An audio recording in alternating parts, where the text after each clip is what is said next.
Hashtag he won a pregnant widow in a poker game and folded his whole ranch into her lap. The ceiling fans pushed the smoke around but didn't clear it. Hank Mercer's weathered fingers drummed once on the green felt, then went still. 5 men at the table, but only 2 still in the hand. Across from him, Thomas Blackwood's eyes gleamed beneath the brim of his hat. The saloon had gone quiet except for the piano player who kept at it in the corner, oblivious to the tension. Hank glanced at his cards again. 3 kings. Good, but not unbeatable. The pot had grown to more than he'd intended to wager tonight. More than he could afford to lose. I'll raise, Blackwood said, pushing forward a stack of bills. And I'll add something else. He reached into his coat and produced a folded document. Deed to a parcel. Adjacent to your north pasture, Mercer. The dealer frowned. We don't typically allow. Let him, Hank said. The land neighboring his had been a thorn for years. Previous owner had dammed up the creek that fed his stock pond. I'll see it. Blackwood's smile widened. One more thing to sweeten the pot. He leaned back and gestured toward a woman sitting alone at a corner table. She wore a black dress, her face partially hidden beneath a matching veil. Even from across the room, Hank could see she was with child. My late brother's widow, Clara. 6 months along and nowhere to go. The dealer started to object again, but Blackwood cut him off.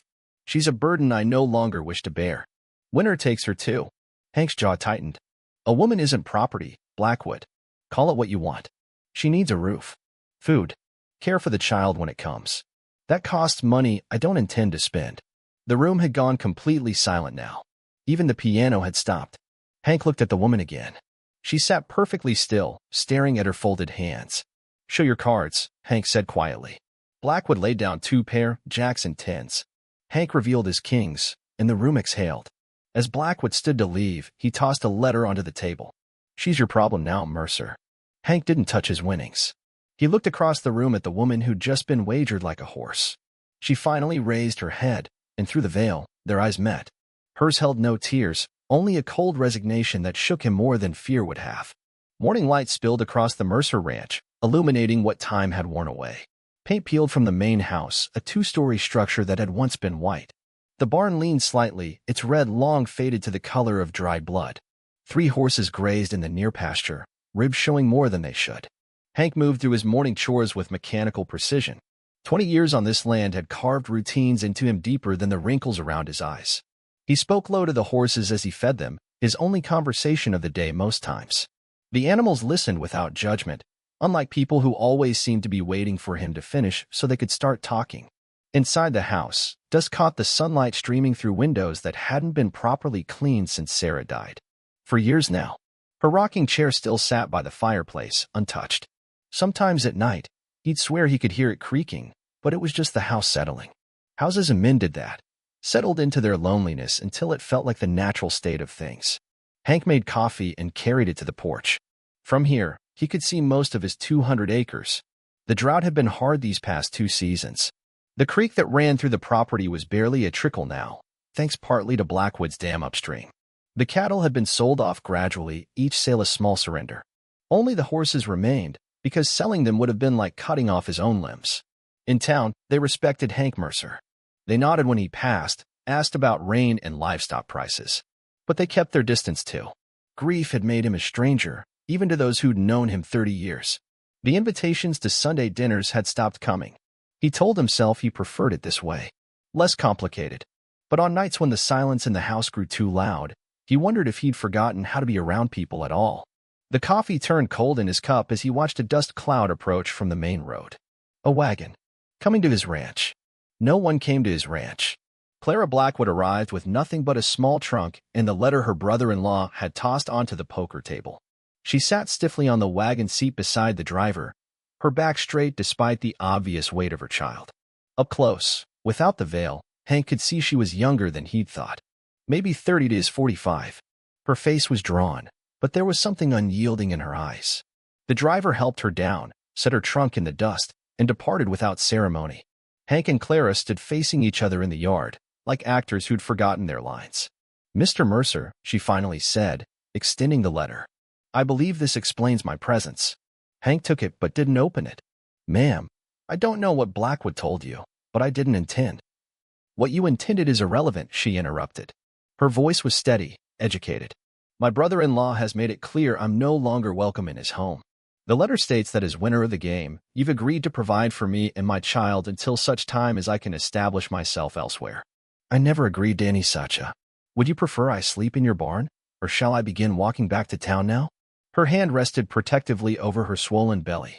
Hank looked at the dirt road stretching back toward town, 6 miles of dust and sun. He looked at the woman, whose face betrayed no emotion but whose knuckles had gone white where she gripped her small handbag. There's a room upstairs, he said finally. It's not much. I'm sure it will suffice. He picked up her trunk, surprisingly light, and led her into the house. She followed without comment, though he felt her taking in the state of things, the unwashed dishes in the kitchen sink, the layer of dust on the mantel, the general air of abandonment that had settled over the place since Sarah died. The spare bedroom had a bed, a dresser, and a window that faced east. He set her trunk down and stepped back into the hallway. Bathrooms down the hall. Kitchens downstairs. Help yourself to whatever you find. She nodded once. Thank you, Mr. Mercer. Hank, he said, then wondered why he'd offered that familiarity.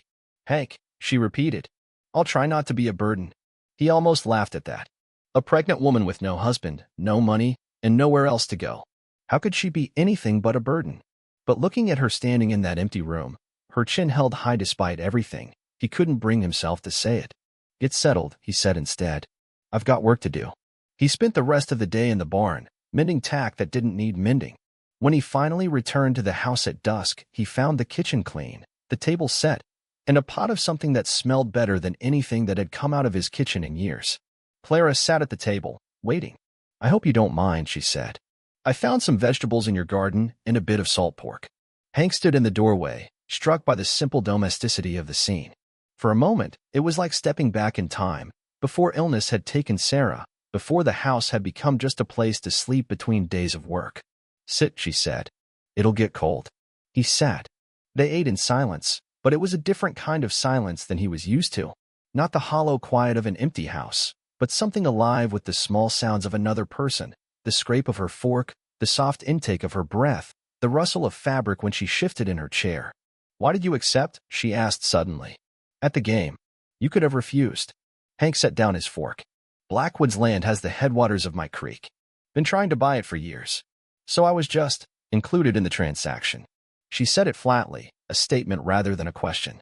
I didn't know about you until after I'd committed to the hand. And yet you didn't object. Hank met her eyes across the table. Would it have made a difference if I had? She looked away first. No.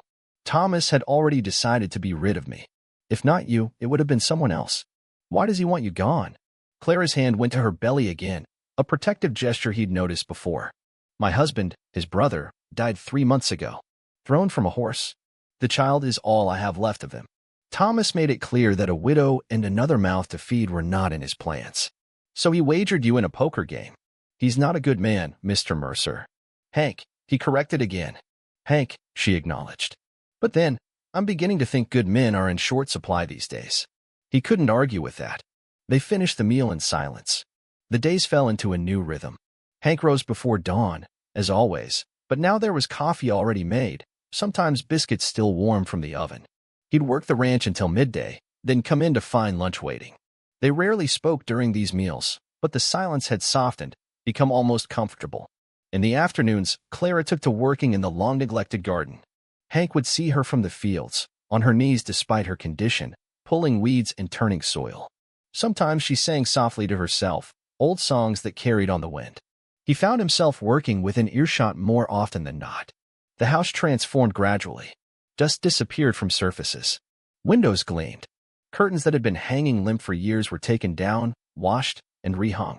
Fresh wildflowers appeared on the kitchen table. The smell of baking bread replaced the musty odor that had pervaded the rooms. Hank said nothing about these changes, but he noticed every one. He noticed, too, how Clara moved more slowly as her pregnancy advanced, how she would press a hand to her lower back when she thought no one was looking. Without discussing it, he began bringing water to the garden so she wouldn't have to carry it, and fixing things around the house that had been broken for years. One evening, about 3 weeks after her arrival, he found her in Sarah's rocking chair. She was mending one of his shirts, her needle flashing in the firelight. He stopped in the doorway, a sudden anger rising in his throat. Clara looked up and must have seen something in his face. She set the sewing aside and started to rise. I'm sorry. I didn't think. That was my wife's chair, he said, his voice rough. Clara nodded slowly. I should have asked. She died there. The words came out before he could stop them. Consumption. Wasted away bit by bit. That chair was the only place she was comfortable toward the end. Clara remained standing, one hand on the chair back. How long ago? For years next month. She nodded again, absorbing this. My James has been gone 3 months. Sometimes it feels like yesterday. Sometimes like forever. Hank looked away, uncomfortable with the understanding in her eyes. Keep the chair. She'd have wanted someone to use it. Are you sure? He wasn't sure of anything anymore. Just not tonight. Clara gathered her sewing and moved to the sofa. Hank took his usual place by the window, and they passed the evening in silence, each with their own ghosts. The first real rain in months came suddenly, a violent summer storm that turned the yard to mud and sent water rushing through the dry creek bed. Hank worked frantically to secure what needed securing, to move the horses to higher ground. When he finally made it back to the house, soaked to the skin and splattered with mud, he found Clara at the kitchen window, watching the downpour with an expression of wonder. It's beautiful, she said without turning. All that life coming back. Hank grunted, pulling off his sodden boots. Beautiful until it washes out the north fence or floods the root cellar. She glanced at him then, a small smile playing at her lips. Always the pessimist. Realist, he corrected, but without heat. Lightning flashed, illuminating her profile against the window. In that brief, stark light, Hank saw something that stopped him, a softness in her expression, a piece he hadn't noticed before. For the first time, he wondered what she might have been like before grief and Thomas Blackwood had shaped her into this self-contained woman. Thunder cracked directly overhead, and the lights flickered once, twice, then went out. Clara gasped softly. Stay put, Hank said. I'll find the lanterns. He moved through the dark house with the familiarity of long habitation, locating the kerosene lamp in the kitchen and the matches beside it. The flame caught, throwing warm light in a small circle. He turned to find Clara much closer than he'd expected, barely an arm's length away. Thank you, she said quietly. Something changed in that moment, some subtle shift in the air between them. Hank became acutely aware of her presence, of the sound of her breathing, of the way the lamplight caught in her hair. She was looking up at him with an expression he couldn't read. The baby kicked then, visibly moving beneath the fabric of her dress. Clara's hand went to the spot, a small laugh escaping her. He's strong, she said. Like his father. The moment broke. Hank stepped back, handed her the lamp. I should check the root cellar. He went back out into the rain, grateful for the cold shock of it against his skin. This wasn't supposed to happen. He wasn't supposed to feel anything for this woman who'd arrived on his doorstep like some unwanted parcel. She belonged to a dead man, carried his child. And Hank belonged to Sarah, even if Sarah was long in the ground. The rain pounded against his back as he secured the cellar doors. By the time he returned to the house, he convinced himself he'd imagined that moment in the kitchen. Clara was sitting at the table, the lamp between them casting more shadows than light. The baby's due in less than 2 months, she said without preamble. I should make arrangements to leave before then. Hank shook his head. Where would you go? I have a cousin in Denver. She might take me in. Might. Clara's fingers traced patterns on the wooden tabletop. We haven't spoken in some years. Then you'll stay here. She looked up sharply. I can't impose indefinitely. It's not an imposition. The words surprised him as much as her. The ranch, it runs better with you here. It was true, though not the whole truth. The garden was producing again. The house felt like a home. And if he was honest with himself, the thought of returning to the silence that had filled the rooms before her arrival was unbearable. I can pay my way, she said. After the baby comes. I can teach. I was a schoolteacher before I married James. Hank nodded, though he doubted the small town nearby would hire a widow with a newborn. We'll figure something out. The rain continued through the night, a steady drumming on the roof that lulled them both to sleep in their separate rooms. By morning, the creek was running full for the first time in months, and the pastures had turned from brown to a tentative green. Hank found the trunk while Clara was in town with Mrs. Peterson, the doctor's wife who had taken a maternal interest in her. He'd been fixing a leak in the attic, moving old boxes to reach the spot where water was coming in. The trunk had been Sarah's, pushed into a corner and forgotten after her death. Something made him open it now. Inside were her things, the dress she'd been married in, letters he'd written during their courtship, a pressed flower from their first meeting. And beneath these, a journal he'd never seen before. He knew he shouldn't read it. These were her private thoughts. But his fingers opened the cover before his conscience could stop them. The entries started just after their 5th anniversary. At first, they were ordinary accounts of daily life, the weather, visitors, small triumphs, and frustrations. But as he read on, a different story emerged. Sarah had been lonely. The isolation of the ranch, the long hours Hank spent working, the gradual drift between them, she'd felt it all keenly. There were passages about her desire for children, a dream that had never materialized. And later, after her diagnosis, entries that broke his heart. H. works from dawn to dusk, as if the more furrows he plows, the less he'll have to face what's happening to me. I don't blame him. It's easier to fight tangible things, weeds, broken fences, unruly livestock. What can he do against the enemy in my lungs? So he stays away, and I sit in my chair, and we orbit each other like stars that have forgotten they once shared the same light. Hank closed the journal, his vision blurred. Had he failed her so completely? Had he been so caught up in the work of the ranch that he'd missed his wife's slow withdrawal? The evidence was in his hands, in her careful handwriting. He was still sitting there, the journal open in his lap, when he heard the wagon return. Hastily, he replaced everything in the trunk and closed it, but he couldn't close the door that had opened in his mind. That night at dinner, he watched Clara with new eyes. She moved differently now. Her pregnancy advanced enough that she had to navigate the kitchen with care. But there was a grace to her movements, an economy of motion that spoke of a woman comfortable in her own skin despite everything. Mrs. Peterson says Dr. Peterson can deliver the baby here, she said, setting a plate before him. If that's agreeable to you. Hank nodded. Whatever you need. She paused, studying his face. Is everything all right? You seem distant tonight. He could have deflected, changed the subject. Instead, he found himself asking, were you happy? With your husband? The question clearly surprised her. She sat down slowly. Yes. James was a good man. Kind. We had our differences, but... She smiled faintly. He sang terribly off-key and insisted on doing it anyway. He could never remember to hang up his coat. But he brought me wildflowers every Sunday, and he listened when I spoke. Really listened. You loved him. Very much. Her hand went to her belly. I still do. I think I failed my wife, Hank said, the words strange in his mouth after so long unspoken. I was so busy trying to build something for us that I forgot to be with her. And then when she got sick. Clara reached across the table and touched his hand briefly. Grief makes us doubt everything, even the good we've done. No, it's not that. I found her journal today. She wrote about being lonely, even before she got sick. About how I was always working, always somewhere else even when I was here. Clara was quiet for a moment. Did you love her? Of course I did. Did she know that? Hank looked down at his plate. I thought she did. Sometimes we think people can read our hearts, that they can see what we feel without us having to say it. Clara's voice was gentle. But words matter, Hank. Actions matter. It's too late now. For Sarah, yes. But not for you. She stood and began clearing the table. We all get second chances if we're brave enough to take them. He wanted to ask her what she meant, but something in her manner suggested the conversation was over.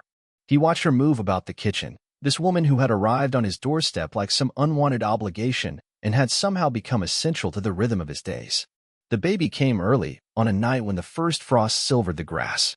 Hank paced the porch while Dr. Peterson and his wife attended Clara upstairs. The hours stretched endlessly, marked only by occasional cries that tore through the house and through Hank as if they were his own. Near dawn, Mrs. Peterson appeared at the door. A girl, she said. Healthy and strong. Clara's asking for you. Hank hesitated at the threshold of the bedroom.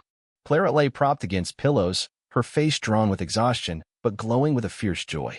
In her arms was a tiny bundle wrapped in a blanket he recognized as one Sarah had made years ago for a baby that never came. Come meet her, Clara said softly. He approached cautiously, as if the floor might give way beneath him. The baby was red-faced and wrinkled, with a shock of dark hair. As he watched, she yawned, a tiny perfect movement that struck him like a physical blow. Would you like to hold her? Clara asked. Before he could answer, she was placing the bundle in his arms. The baby weighed almost nothing, yet he felt the responsibility of her like an anchor. She opened her eyes, dark blue, unfocused, and seemed to look right through him. What will you call her? He asked, his voice rough. Clara smiled tiredly. Sarah, if that's all right with you. Something broke open in Hank's chest, not pain exactly, but a flooding warmth that threatened to overwhelm him. He nodded, not trusting himself to speak. I hoped it might be a way to honor her. to keep her memory alive in this house. Hank looked down at the child in his arms, this new life named for the one that had been lost. It's perfect, he managed finally. Dr. Peterson cleared his throat from the doorway. Clara needs rest now, and this little one will be hungry soon. Hank carefully handed the baby back to her mother, his fingers brushing Clara's as he did. Their eyes met over the child's head, and something passed between them, an understanding, a possibility. I'll be downstairs if you need anything, he said. As he turned to go, Clara called after him. Hank, thank you for everything. He nodded once and left, closing the door softly behind him. The weeks that followed brought a new kind of chaos to the ranch. Baby Sarah's cries punctuated the nights, and Clara moved through her days in a fog of exhaustion and joy. Hank found himself taking on more of the household tasks, bringing Clara meals while she nursed, walking the floor with the baby when she was fussy. It was during one of these late-night walks, the baby finally asleep against his shoulder, that he realized how completely his life had transformed. 6 months ago, he had been a solitary man in a decaying house, going through the motions of living. Now the house was alive again, filled with the sounds and smells of family, Clara's cooking, the baby's cries and coos, the creak of the rocking chair in use once more. He laid Sarah gently in the cradle he'd built for her and stood watching her sleep. She had Clara's mouth, he thought, but something in the set of her brow reminded him of the man he'd never met, the man whose place he was somehow filling. She looks like him when she sleeps, Clara said softly from the doorway. Hank turned, wondering how long she'd been watching him. I was thinking the same. Clara came to stand beside him, looking down at her daughter. I still miss him. I suppose I always will. That's as it should be. She looked up at him then, her eyes searching his face. But I've found that the heart has room for more than one love. That new joy doesn't diminish the old, it just adds to it. Hank felt something shift between them, a door opening. Clara. You don't have to say anything, she interrupted. I know this arrangement was never what you wanted. I know I was thrust upon you by circumstance. But these past months... She took a deep breath. I've come to care for you, Hank. More than I expected to. More than might be wise. The confession hung in the air between them. Hank looked at this woman who had brought life back to his home, who had named her daughter after his dead wife, who was offering him a chance he never thought he'd have again. I was alone for so long, he said finally. I thought that was just how it would be. And then you arrived, and everything changed. The house. The land. He touched her cheek gently. Me. Clara leaned into his touch, her eyes closing briefly. What are you saying, Hank? I'm saying I don't want you to leave. Ever. I'm saying I want to raise Sarah as my own. I'm saying. He paused, finding the words that had been buried for so long. I'm saying I love you, Clara. Not instead of Sarah, but alongside her memory. If you'll have me. Clara's answer was to rise on tiptoe and press her lips to his, a kiss that spoke of new beginnings and second chances. When they parted, she rested her head against his chest, and he held her close, marveling at how perfectly she fit in his arms. I never thought I'd find this again, she whispered. Nor I, he admitted. It feels like a gift I don't deserve. She looked up at him, her eyes bright. Then we'll spend our lives being worthy of it. In the cradle, baby Sarah stirred and whimpered. Clara moved to lift her, but Hank gently intercepted. Let me, he said, gathering the child against his chest. She settled immediately, her tiny hand grasping his finger with surprising strength. Clara watched them, her face soft with emotion. She knows who you are, she said. Children have a wisdom that way. Hank looked down at the baby in his arms, this child who wasn't his by blood, but who had somehow claimed a piece of his heart anyway. I'll be a good father to her, he promised. And a good husband to you, if you'll marry me.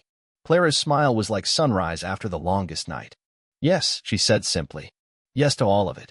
The wedding was small, just the three of them, the preacher, and a few neighbors who had watched the transformation of Hank Mercer with curious eyes. They stood beneath the old oak tree where Hank had once proposed to Sarah, but this time there were no ghosts between them, only the shared understanding that love could be lost and found again, sometimes in the most unexpected places. As they spoke their vows, baby Sarah slept peacefully in Mrs. Peterson's arms, unaware that her existence had bridged two broken lives, creating something new and whole from the fragments. Later, as twilight settled over the ranch, Hank and Clara sat on the porch, her head resting against his shoulder. The land spread out before them, green and promising after recent rains.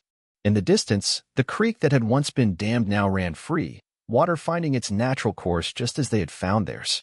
I never thought I'd be grateful for a poker game, Clara said, her voice tinged with amusement. Hank chuckled. The sound still new enough to surprise him. Strangest bet I ever won. And the most valuable?